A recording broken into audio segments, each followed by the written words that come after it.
Steps to BIM Step 7 Equipment Planning. Open your company's standard equipment planning file or start with a new Revit project. Again, import the steps to BIM configuration file with the Onuma plugin to align the shared parameters with the project team.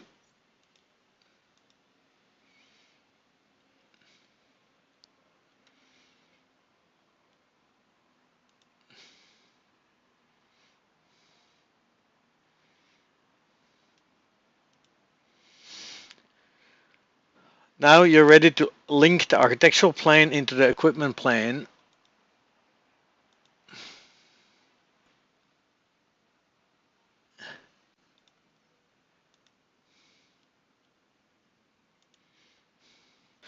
Switch to the Revit file with the department that was imported earlier and copy all of the department's rooms and content.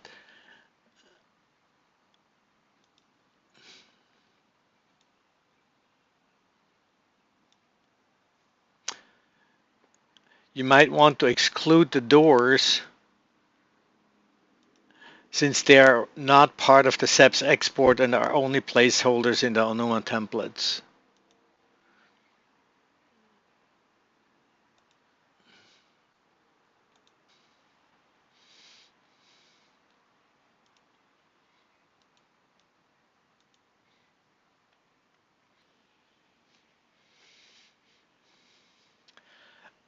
Again, use the visibility graphics setting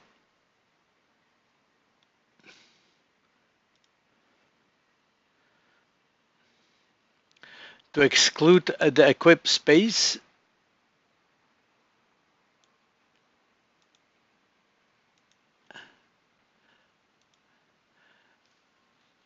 and set the view range for this plane again at 9 feet to exclude all the ceiling mounted objects. We also want to change the settings for the Revit linked file to custom settings so that we can link to the first floor. We're going to see the room, room tag that way, and we're going to specify that the view range is the linked view is used for that plane, just for the linked file.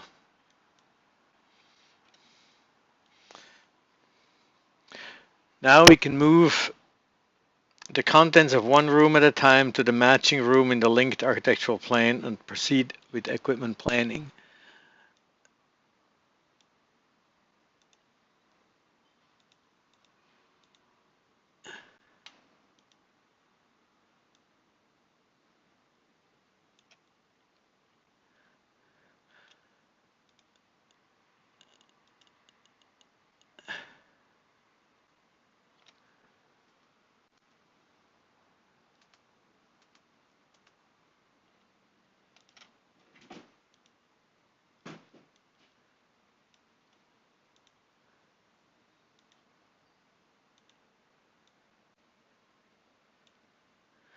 We can do this for all rooms, move things around.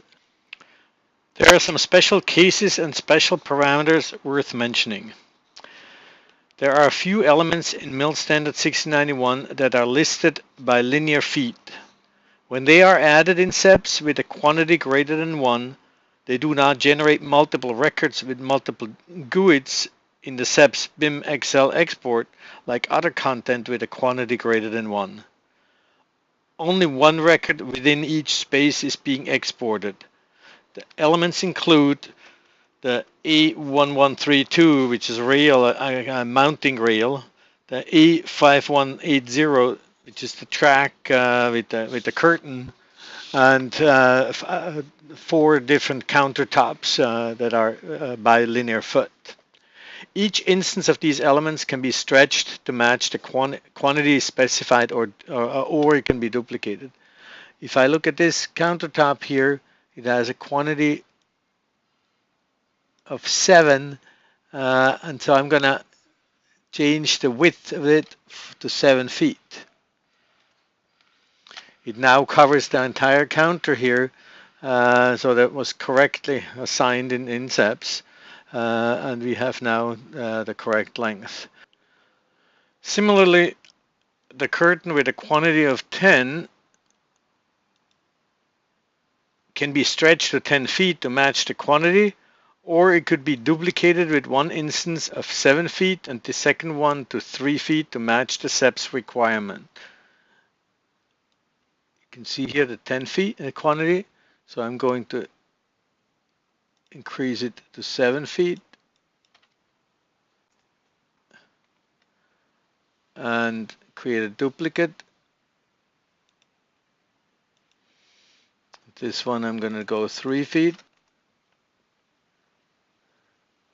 and rotate it.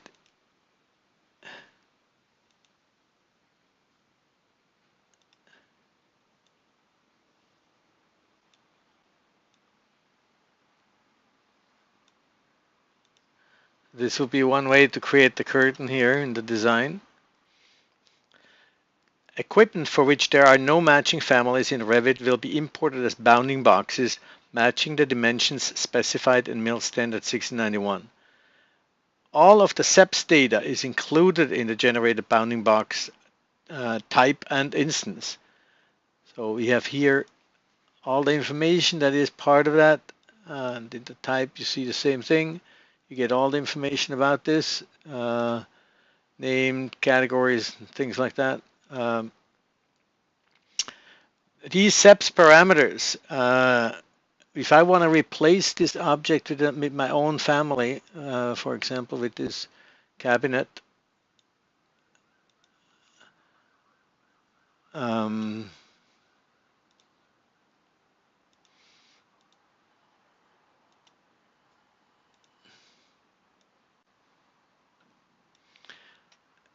this, of course, does not have any SEPs parameters. If I replace this, I'm not going to be able to track latest any of the SEPs parameters.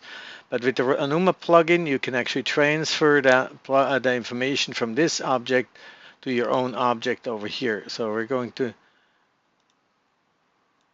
add in transfer parameters, select the first one, and then select the second one. Now the new object contains all those parameters from the original object, and the original object can be deleted. You have retained the SEPs information now in this object. Same thing would be true if you would want to change a chair, for example. Now we transfer the parameters of the first one to the second one. And as you can see here now, the Breuer chair has all the information. It still has Breuer information in there, but it has all the SEPs information in there. I can delete now the original chair. All of the equipment generated when importing the BIM XML file contain all the parameters contained in the original export from SEPs. The external ID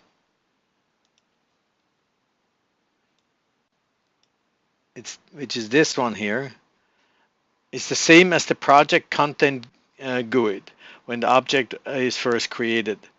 When the Anuma Revit plugin is installed, any duplicating of an object replaces the original GUID in the external ID parameter with a newly generated GUID. So if you look at this 9.6, if I duplicate this chair, this chair now has a 0DE external ID. The original project content GUID remains in place to be able to track the origin of the duplicated object, but this GUID is of course not truly unique anymore. Only the external ID remains unique within the Revit plugin. The mark of objects in a full SEPs project is originally generated in Anuma by appending the JSN number with a sequential integer to make them unique throughout the project. If you look at this chair here, it has a -2 and this one has a -3. If an object is duplicated like this one, Revit removes the mark automatically. That's part of Revit. to make sure that no mark is duplicated. It also complains if you would try now to actually add the same the same mark F0255 F0255. Revit complains that it cannot have duplicated values. It remains in there, so you can actually force it to keep the same, but it does complain. There is one small item here. If objects are mirrored in Revit, even if the copy is turned off, mirroring removes the mark. So marks get lost that way. What I do is I copy first the mark and paste it back in once I mirror the object. But this is only if I want to maintain those marks. These objects, they also contain the project room GUID. So you see project room GUID here, which is the same GUID as the space itself, the room itself. This way we can track later when we create schedules, we can track if objects have been moved to different spaces. The same is true for program room number. So this program room number is added, so that's the same as the room number here. If you now move this chair over here, it will afterwards see that this room number in the project will not be the same as the one that it's actually located in. This example, I will move some equipment to other rooms to later demonstrate how these accidental or intentional changes can be tracked with the equipment schedule.